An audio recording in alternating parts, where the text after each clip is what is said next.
With supply chain backups hitting everything we buy, including holiday gifts. I'm going to speak with a top retail watcher who says you need to do your Christmas shopping before Halloween. And here's another crisis, this one south of the border. Check out this video. Migrants pulled from the back of an 18-wheeler and sprayed with disinfectant. Crazy footage. Plus, it's being called the mother of all caravans, and it's said to be on its way. Is anyone planning to stop it? I'll discuss with the National Border Council Vice President coming up. Happy birthday, Samantha. Good wish. It already came true. And 80s star and it girl Molly Ringwald says some of her movies, your favorites perhaps, she can't even show to her, quote, woke daughter. Have her movies aged well or not? We're going to talk about that and much more. Great to have you with us live from our NewsNation Chicago studios. The Donlon Report starts right now. Good evening. Have you started your holiday shopping yet? Not for Halloween, Christmas. If you haven't, time is running out, and that's our Pulse of America tonight. We're calling it The Nightmare Before Christmas, and you remember the movie for sure. Forgive me, Mr. Claus. I'm afraid I've made a terrible mess of your holiday. Bumpy sleigh ride, Jack. I hope there's still time To fix Christmas? Of course there is. I'm Santa Claus.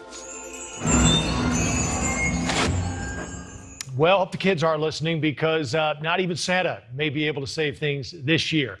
If Santa can't, can President Biden? Supply concerns are leading to bare shelves right now, and it's not expected to get any better anytime soon. In just a minute, we're going to speak with someone who says if you don't order Christmas gifts by October 30th, you'll be celebrating in January. Is that right? Hitha Herzog will join us. She's outside Bloomingdale's in New York, and she'll join us in a minute. Today, though, the president finally addressed the supply chain problems, meeting with business and port leaders to try to find a way to clear the logjam. But the White House insists he's been dealing with it all along. He's been working on these issues for months. I mean, I know it's been up in front in the news in the last few weeks, but these are issues the president's been focused on since he took office. It's a fundamental challenge as the economy is turning back on, and one he's been focused on from the first day. All right, in a few minutes, we'll be asking the obvious question then. If the president has been dealing with the supply chain issue since day one, why are things so bad today on day 266? Now, on top of the supply chain issues, prices on goods, the things we buy, up again, 5.4%. That's compared to last year at this time. And you may have seen a nice bump in your pay over the past year. Wages are up, but just 4.6%, so not enough to keep up with rising prices. In other words, we're losing money. The countdown starts early this year. There are 73 days until Christmas, just 46 until Hanukkah. And our first guest says you actually have a lot less time than that. Hitha Herzog. Hitha, it's great to have you with us. I have to admit, I'm a last-minute shopper. You're telling me I'm in big trouble. Most of us are, and I have a big number for you, and that's 500 million. That is how many containers are off the shore of Los Angeles right now, just floating around in that ocean. And that number is growing as these ships are waiting to dock. Now, these containers have everything from bicycles, Christmas decorations, electronics, even in some cases, they have toilet paper. These are all containers that need to get to the store. And what we're experiencing right now is a second supply chain shock. So that's basically a perfect storm of product that needs to get into the stores and not enough people to deliver those products in time for us to buy them and potentially give those out as gifts. People, I'm sure, watching this, Hitha, will say, how in the world did this happen? How did we get here? Couple reasons. I mean, obviously, the biggest one is because of COVID, and we keep having this, a variant pops up. We have, as you know, Vietnam has shut down because of this COVID variant that is rising, and a lot of the retail production that comes out, the Nike sneakers, clothing, that all comes out of Vietnam. So that when there's arrested development of production, you're not going to be able to get that product even, shipped in the first place. But once it gets here, there's no way to get that product into the the stores. Right. There's a lack of labor. And I had just spoken to someone who is a truck driver for one of the retail partners that President Biden had mentioned, and he was saying that the hours are increasing. However, there's a mandate. They could only drive about 11 hours until they have a 10-hour break. So the work is increasing for them, but unfortunately, there's not enough labor.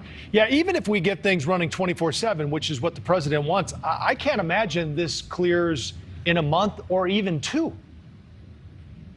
No, we're talking multiple quarters. A couple of the retail presidents of companies that I've spoken to, they were saying at the soonest this is going to clear in June of 2022. Other retail leaders are saying that it might not clear until 2023. And I was looking at a study from Oracle. 92% of consumers feel like this supply chain shock is going to have an impact and give them real fear about trying to get those gifts. And 66% think that they're going to have real issues trying to get those presents for the holiday season. Yeah, what are you hearing from other retailers? Is there one particular sector, Hitha, that you think is going to get hit harder than others? It's really the electronics, because as you know, there was a supply chain issue when it came to the microchips. So anything having to do with electronics, from your televisions to your PlayStations, if you have people in your family that are dying for something that has any sort of microchip that you can think of, my suggestion is to buy it now, because come October 30th, it's going to be in short supply and that price is going to go up. So unless you want to pay almost a 200% markup on products that you could probably readily get last year, I suggest making purchases now if you can. Right. Hitha Herzog, retail analyst for H Squared Research. Thanks for the time, Hitha. Good to see you. Good to see you too. Thanks. Let's go now to the source, where the ships are lined up and unable to unload. NewsNation's Nancy Liu joins us now at the port of Los Angeles. So, Nancy, give us a picture there on the ground. What exactly is the issue, and does anyone think these changes will help? Well, Joe, according to some supply chain analysts, the damage is done, and they question whether this new presidential push is going to make much of a difference. Today, there are almost 60 container ships just anchored and waiting offshore here in Southern California, where the ports handle about half of all U.S. imports. One ship out there has been waiting to offload since September 9th. And the mess was triggered by a COVID outbreak among dock workers at the start of the pandemic. And the ripple effect problems have only snowballed since. The president says his push for 24/7 operations comes with more cooperation between the public and private sectors and labor unions. But many are skeptical about significant movement due to the shortage of truck drivers and rail workers. That has exacerbated other logistical hurdles, such as no room to stack or store containers. Now, Joe, as one port worker described to me, clearing this mess is like making a sharp turn with a huge ship after other huge ships pulled up right alongside you. Not easy to do. Yeah, the images are just stunning out there. Nancy Liu, thank you for the update live on the ground there in L.A.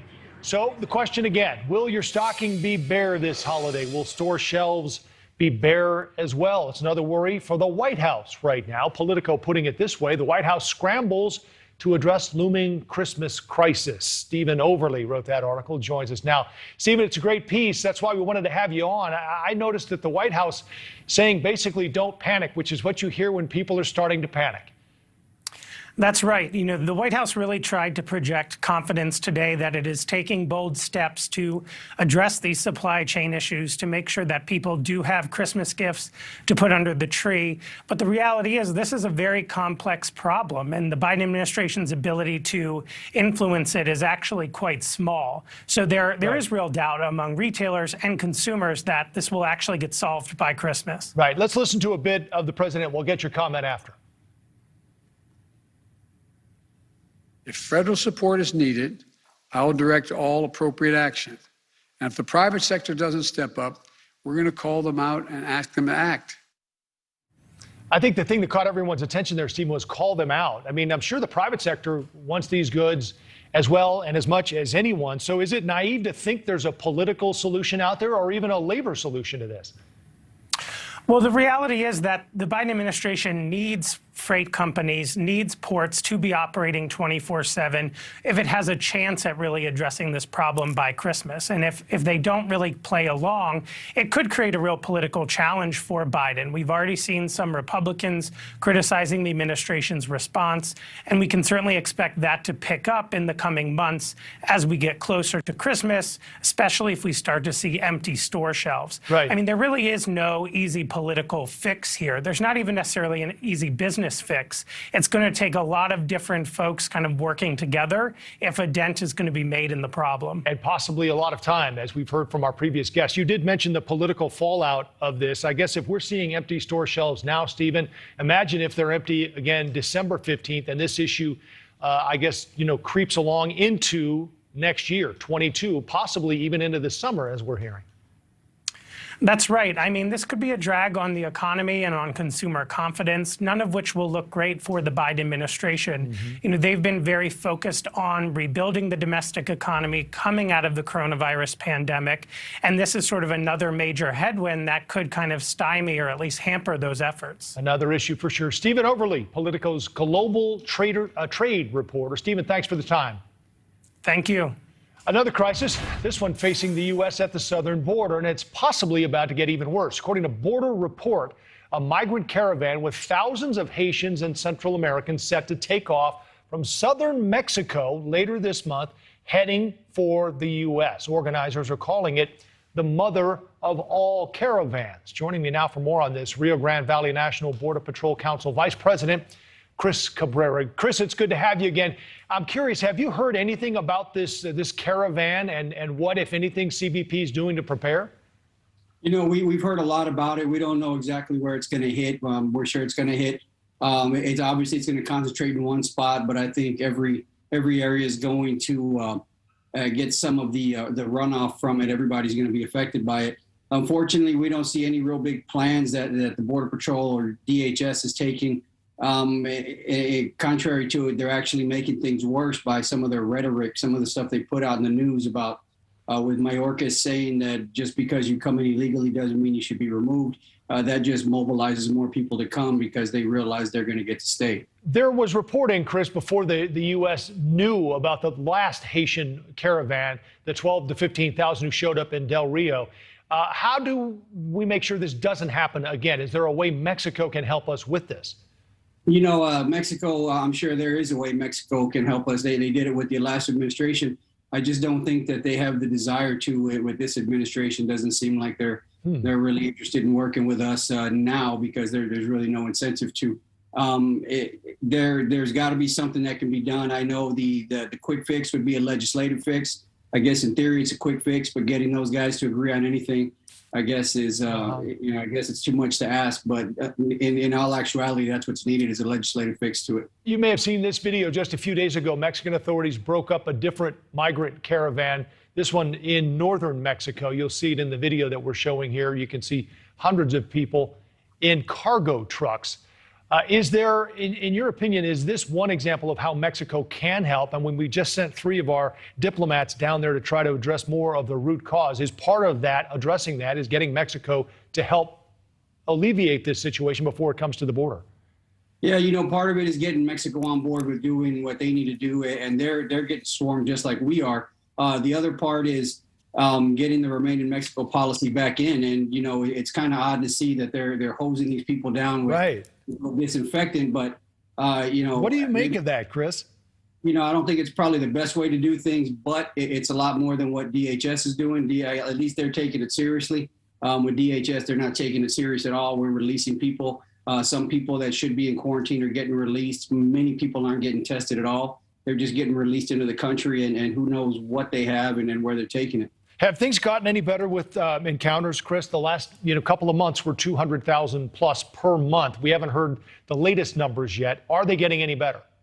Ever since Governor Abbott stepped in and got all the troopers down there, it seemed to have slowed it a little in this area. I know other parts of the country like Yuma, they're starting to pick up a little. But down here and all across Texas, it seems to have slowed down a little bit. Rio Grande Valley National Border Patrol Council Vice President Chris Cabrera. Thanks again for your time, Chris. Take care. Thank you. The autopsy report is in. Gabby Petito was strangled. to death. Where is Brian Laundrie? That question remains. The coroner's report came out yesterday. NewsNation's Brian Entin spoke with the coroner today. Brian's live on the ground from Northport, Florida, with details from that interview. He joins us live coming up. Plus, John Gruden is out, but why won't we see any other emails from the NFL investigation? I'm going to speak with an outspoken former player. Tank Johnson always has a lot on his mind, and he'll share it with us ahead. Don't forget to follow us on social media at the Donlon Report on Twitter.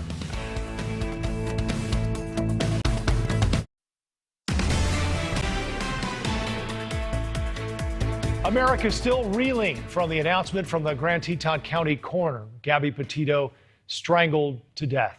And according to the coroner, she was murdered 3 to 4 weeks before her body was discovered on September 19th. Joining me now, NewsNation's Brian Entin. And Brian, pick it up wherever you want. I'd like to ask you about the timeline, but if you want to start with the coroner in the interview today, feel free.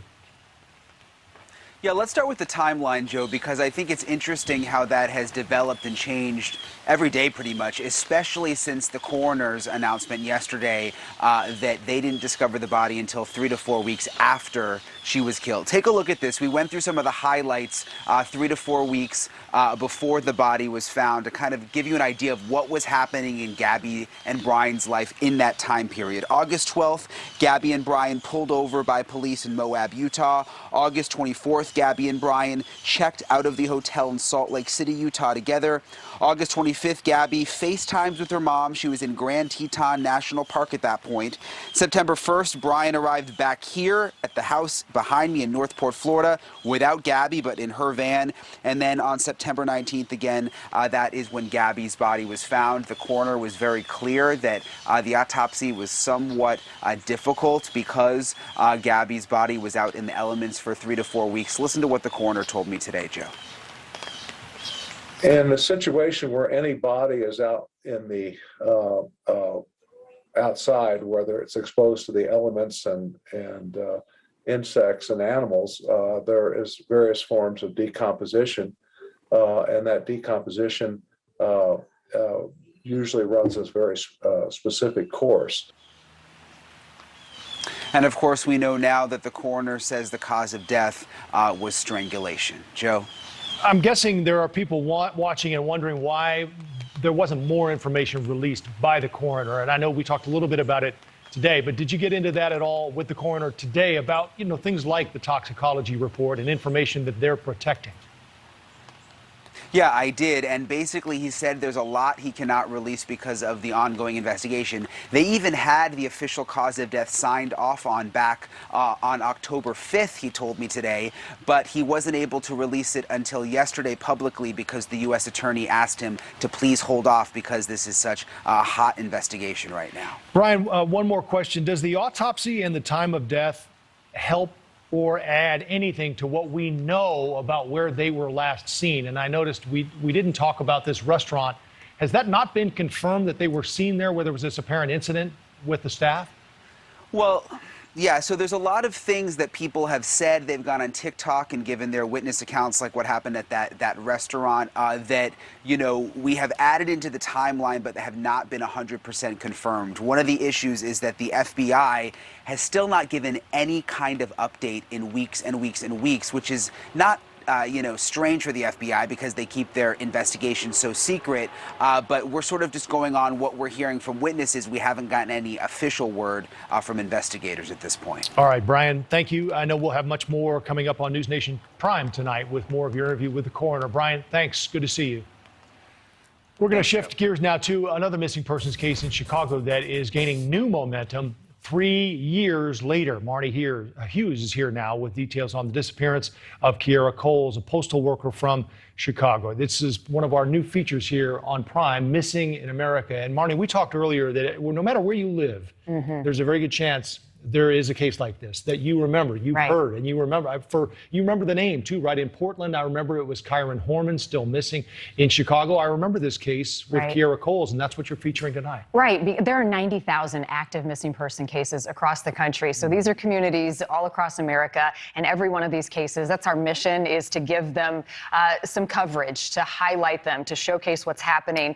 And this one did happen in Chicago, Joe, but we want to put this in front of the national audience tonight. Kira Coles, she was 26 years old when she went missing, south side of Chicago, pregnant at the time, excited about her future. She was working as a postal worker.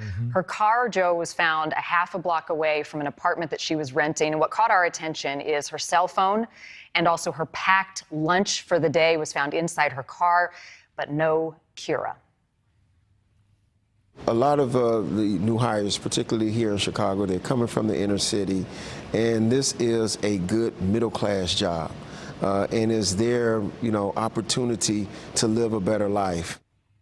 So interestingly, Joe, the Postal Service is getting involved. They're actually offering a $25,000 reward for any information that can lead to some answers for Kira. And as you can imagine, her family, her mom and dad are desperate for any sort of answers, especially her mom. Listen to this. I have to wake up every day and go through this every day, like not seeing her. So I have to imagine that I just seen her yesterday, to psych my mind so, I can get through the day. And it's been 3 years, so you can imagine the pain for this family. And very few, if any, clues, right? None. I mean, she just vanished. And I think for me, the part that stands out, her lunch, right? She was ready for the day. She was going to work. She was a postal service worker. She was pregnant at the time, just 26 years old. She had big plans. She did not plan to disappear. Well, the other interesting part of this, you mentioned the Postal Service offering a reward. They have their own investigative arm people may not be aware of, and it is a legit, serious investigative body. So the Postal Service working in tandem with the FBI, with CPD, this is their sister, right? She was working alongside them. So this isn't just getting attention in Chicago. This is nationwide with the U.S. Postal Service. They want answers just as much as anybody else. And quickly, the Chicago Police Department considers this a high-risk missing person investigation. They do say there's a potential for foul play. So this is a priority for them. It's a priority for us on Prime tonight with Missing in America. We'll highlight it. Marnie Hughes, thanks. Thanks, Good Joe. to see you. John Gruden is out, but why won't we see other emails from the NFL investigation? Former Super Bowl defensive end Tank Johnson is here to weigh in on possible hypocrisy from the NFL. He always has a lot to say, and he tells it straight. We'll talk with Tank next. And NBA champion and NBA All-Star Kyrie Irving says he's sticking up for the voiceless in his anti-vaccine stance. But could that stance lead to an alternative league? One of our guests coming up here has some thoughts on that. Back after this.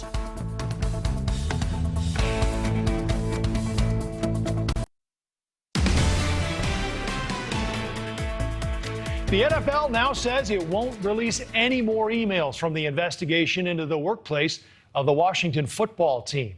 The Washington Post says that information comes from a source close to the investigation who spoke on condition of anonymity. Now, the move comes despite calls for more transparency after Raiders coach John Gruden was forced to resign when emails containing racist and homophobic language as well as lewd images emerged. But the NFL Players Union says it will now demand the release of the rest of the emails that led to Gruden's resignation. Here to talk more about the investigation and what's happening with all of this is former defensive tackle Tank Johnson. Tank, I've been anxious to get your take on this. You've had a couple of days to chew on it. What do you think? Well, Joe, I think we've got ourselves a very interesting situation here. It's looking like the NFL is protecting Coach Gruden, and they know what's in those emails is not going to be good for the NFL brand, the Las Vegas Raiders brand, and just football altogether. And so while I think it is important for transparency's sake, if it were a player, they would want the information. With the coach, we got to accept the same thing. What did you think when these emails were released? We talked to some folks yesterday who said they weren't surprised at all. I don't know that any of them knew Gruden, but what was your take? My take personally is that, listen, you got to be careful with what you email. I think, people nowadays, you don't think these correspondents are going to be blasted all over the world, and you got to protect yourself. And the content specifically of the emails, obviously it's hurtful. It's it's all the things that you don't want to see in leadership in the National Football League in a person whose responsibility it is to lead men. So it's disappointing. It's disappointing for Gruden. Gruden is a part of our family in the NFL, and just because he's in some trouble right now, we don't banish him. We just hope that he gets the help that he needs. Why do you think only these emails involving Gruden were released, Tank? Well, I mean, I think internally there might be some people who have an axe to grind with John. I mean, John pretty much has wrote his own ticket for the better part of 10 years. You know, when he was trying to come back to football, football was banging at his door, and John was, you know, he used his leverage very well. And I think people that rub people the wrong way. And so when they had seen an opportunity to get him in a position to get him out or to make him answer for something, they did just that. Yeah. Do you have any doubt? I know the union is calling for more of these emails to be released for transparency purposes. Do you have any doubt that more people are tied up in this and it goes much deeper and they should release more? I'm sure that there are more emails. There's 100% more emails, and I'm sure if they're personal correspondence, that they should release them. They should release them because, like I said, if it were a player and they were doing an investigation, they literally turned your life inside out. So you got to expect the same thing for a coach. All right, Tank Johnson, it's always great to have you, former NFL defensive end. Good to see you, my friend. Thanks for the time. My pleasure. Calling it a difficult but sound decision, Brooklyn Nets coach Steve Nash addressed the team today and began the process of moving forward without star Kyrie Irving. Comes after the Nets decided not to allow their starting point guard to practice or play with them until he complies with New York City's COVID-19 vaccine mandate. In a tweet over the weekend, Irving said, "I am protected by God and so are my people. We stand together." Joining me now is Dave Rubin, host of the Rubin Report on YouTube and author of Don't Burn This Book. Dave, I know you're a basketball fan. Are you okay with this? Well, I'm completely okay with Kyrie Irving's position. I'm not thrilled with the Nets or the NBA, but I'm not really surprised. I mean, we know that the NBA has a whole bunch of political considerations, usually lining up with China's political considerations that have them doing a certain set of things. And, you know, they go woke when they have to, and they put Black Lives Matter on the court when they feel it's appropriate, and then they remove it when the ratings go down and things of that nature. But Kyrie's position, basically, which is that he's 29 years old, he's obviously at the peak of physical fitness, otherwise healthy, as are virtually every NBA player. And I have no evidence that despite the fact that these guys sweat all over each other and spit all over each other and, you know, they're hitting each other and cutting each other and bleeding and all sorts of things, that any COVID has been spread during an NBA game. I don't have that evidence. I don't know that anyone has brought that evidence to light.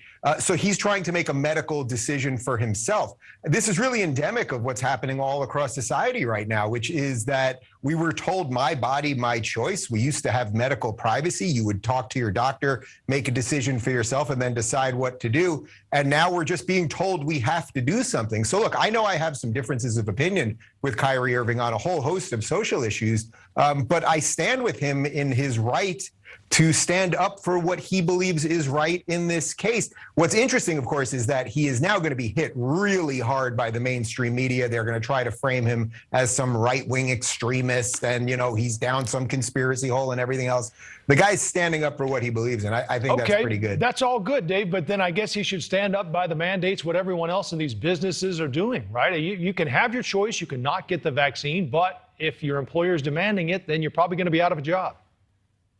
Right. So that's why I'm more upset with the Nets. I wish more team owners, I wish more leagues would stand up and say, hey, we've got these young, healthy guys here. We know they can make decisions for themselves. I think I was on with you about a week ago when we talked about Jonathan Isaac from the Orlando Magic, who also is taking a similar position. You know, if people have had COVID, they have antibodies. But look, Kyrie apparently is willing to pay the price here. And what's interesting about this is we know all sorts of people. I know you've been covering it as well. All sorts of people, airline pilots, janitors, people that work in IT, it doesn't matter what you work in, who are worried that they're going to lose their job. And they don't have the paycheck to go, oh, I can lose my job performance. Kyrie's got millions and millions of dollars. What I think he needs now is support from good people, not because you're anti-vax per se, but because you're pro-choice when it comes to medical decisions, which is really what we all were, I think, just a couple of years ago. Do you think he says he's not anti-vax, but if he weren't, he'd get the shot, wouldn't he? I mean, he's really more anti-mandate.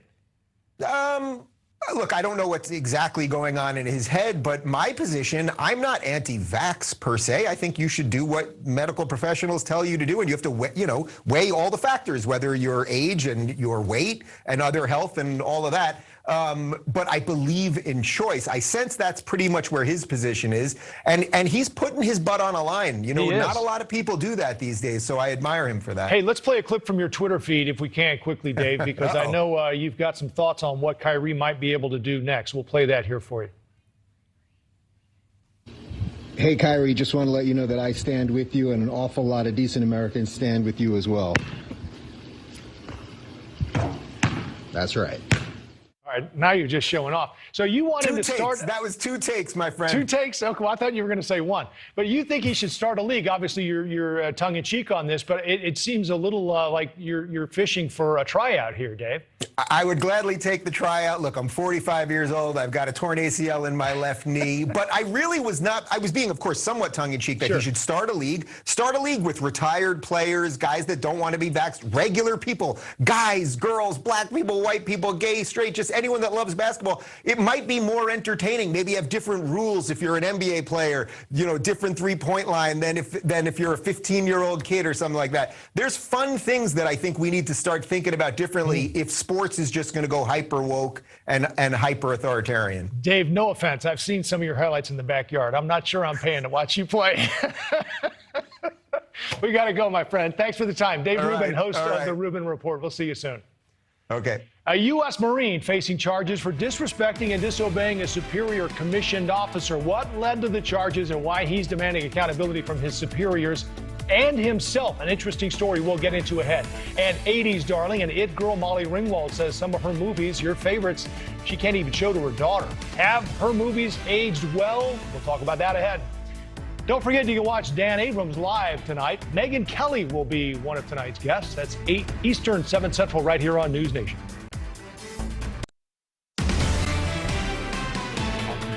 I have been fighting for 17 years. I am willing to throw it all away to say to my senior leaders, I demand accountability. That was Lieutenant Colonel Stuart Scheller, a U.S. Marine officer, risking it all, as he said, in a now viral video of him criticizing the U.S. withdrawal from Afghanistan and military leaders for their part in it. That video posted in August, shortly after a suicide bomber killed 13 U.S. troops at the Kabul airport. Now, Scheller is expected to plead guilty to several charges, including disrespect towards superior commissioned officers. He's now hoping to avoid jail time, though, and secure an honorable discharge. Joining me now, our friend, retired Army Lieutenant Colonel and Green Beret, Scott Mann. Colonel, this is an interesting case, but if I had to guess, there are a lot of military members, maybe even the lion's share, that would be behind him, quietly maybe, but behind him. Do you agree? I do. Yeah, I do, Joe. It's good to see you. I think that there are a whole, and I talked to a bunch of them. There are a whole bunch of active duty, National Guard, Air Force Reserve veterans who really, feel like there needs to be accountability for what's happened. What Scheller did was go public with it, and he knew that there would be a cost with that. A lot of us, whether it's Task Force Pineapple, Dunkirk, I wrote a film about the war called Last Out. Right. But all of it's the same thing. It's all about demanding a level of accountability from senior officers and politicians that don't seem to want to give it. But at the same time, you're in the military. I don't need to tell you, Colonel, there's a chain of command and you take orders, and clearly he understood what he was doing.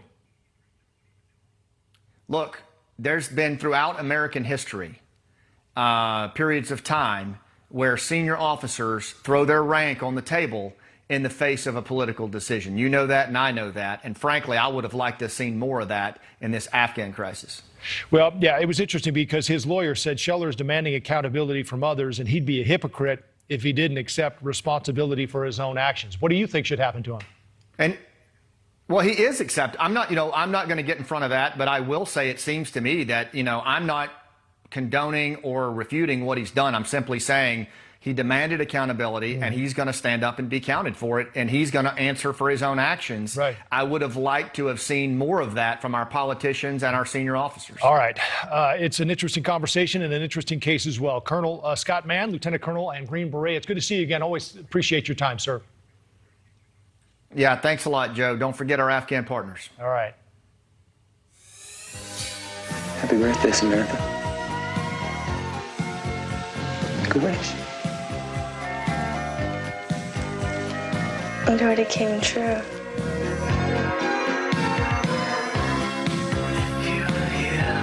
Molly Ringwald created some of the most famous on-screen moments of the 80s through her partnership with writer John Hughes. She was the it girl of the decade, starring in iconic movies like 16 Candles, Breakfast Club, and Pretty in Pink. Recently, though, Ringwald said she admitted that she hasn't found the strength to show those movies to her children, whom she described as woke because some of the film's troubling scenes. Here's what she told SiriusXM's Andy Cohen about it last week. Elements to those films that I find homophobic. On the other hand, they're also about people that felt like outsiders. So they speak to a lot of people who feel, they're complicated. And I feel like that's what makes the movies really wonderful. And it's also something I wanted to go on record talking about, the elements that I find troubling. Joining me now to talk more about this is radio host and founder of the Patriot Academy, Rick Green, and entertainment reporter and host of the Lauren Interview podcast, Lauren Conlon. Rick, let's start with you. These are classic movies. We've all seen them, but the truth is a lot of them didn't age well. Yeah, hey, Joe, look, I'm a child of the 80s myself. I don't have the mullet anymore, but I very much identify with Judd Nelson in The Breakfast Club. Let's just put it that way. Look, the problem is, we're looking back at something in history. This is a great example of the fact that wokeism has a real hard time with context. They don't look back at things in the time that they happen. Woke people tend to look at it and go, if it doesn't fit perfectly within whatever the latest fad is for the left is, we're going to throw it out and it's going to be canceled. And that's incredibly dangerous. That's a mob mentality. It's really what led in the French Revolution to the guillotine and absolute chaos. And if we're not careful with how we look at these things, if we don't find context and look at the big picture, we're going to lose a lot more than The Breakfast Club and 16 Candles. We're going to lose the freedom that made it possible to make those movies. Well, Ringwald said she didn't want them canceled, for the record. And Lauren, let's show a little bit of the video from one of the scenes that she found to be most problematic from Breakfast Club. And I guess the question to you, Lauren, is does she have a point here? Maybe we should all just wait before letting our kids watch this.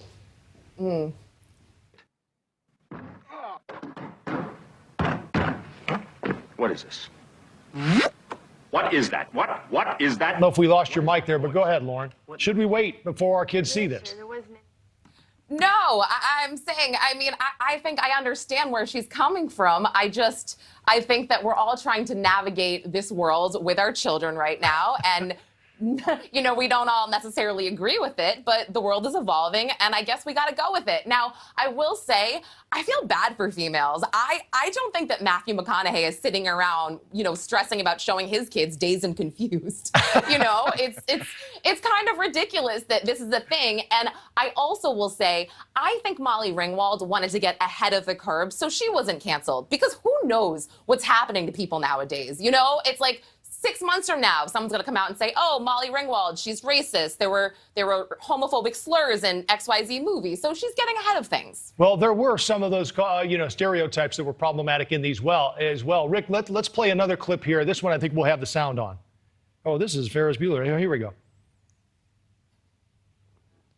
Now we don't have audio. Okay, my bad. Sorry about that. So let's just get Rick to the end of what Ringwald said there. She said before in that interview that we played that she doesn't want them erased. I'm proud of these movies and I have a lot of affection for them. Is this more of a teaching tool as sort of a snapshot in time in our history and in pop culture?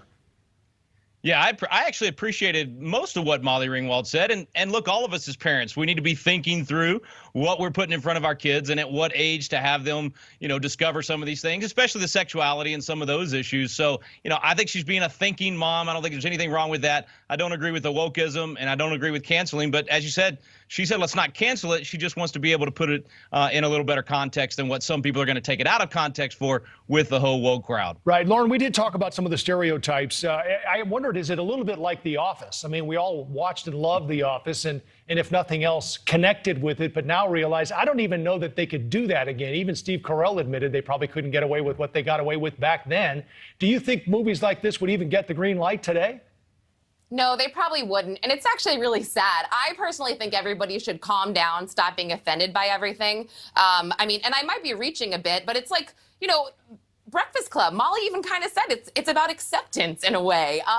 So they're not all bad, but it makes me sad to hear what you said about The Office, that you're right, that probably wouldn't happen now, but I watch it and I still laugh at it. I'm fine with it. All right, Lauren Conlon and Rick Green, it's great to have you both. We appreciate the time. Thanks, Joe. Thank you. On Balance with Leland Vittert starts at the top of the hour, and the man himself joins us right now. What are you working on? Was that that was the 80s, the Breakfast That was Club. the 80s. All right, we're going all the way. Time. We're going back to the 70s. Your time. That was the 60s, actually. We're going to talk about the fashion and the music of the 70s. They were all awful. But more importantly, we're going to talk about the economics of the 70s and how they are coming back once again. 20% inflation on some items, 10% inflation certainly is here in America right now. And then also dealing with high unemployment, high spending, possible shortages. President Biden talked about that today. I remember those gas lines back in the day. Yeah, you don't want to go back to it, do you? No, that's right. All right, Leland, thanks very much. The show comes up in just about 7 minutes from right now. We will see you then. See you then. We started with the supply chain shortages here on our broadcast. Not just consumers, though, feeling the pinch. Tonight's American Snapshot actually came from our trip to lunch today. We'll have that ahead.